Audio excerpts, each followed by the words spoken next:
Today we'll be going over the Dazzle Sump Controller lights and alarms. But first, let's reprogram the controller. Press and hold the programming button until the unit beeps once.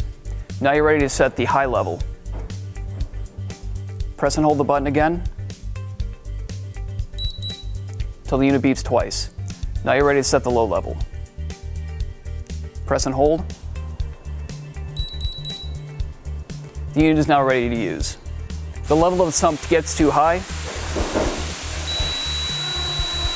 the lights at the top will turn yellow and then red, and the alarm will sound. If the level gets low, the lights will turn yellow and then red. Any alarm means the sump requires immediate attention. Thanks for watching. Contact Zebra Skimmers with any other questions.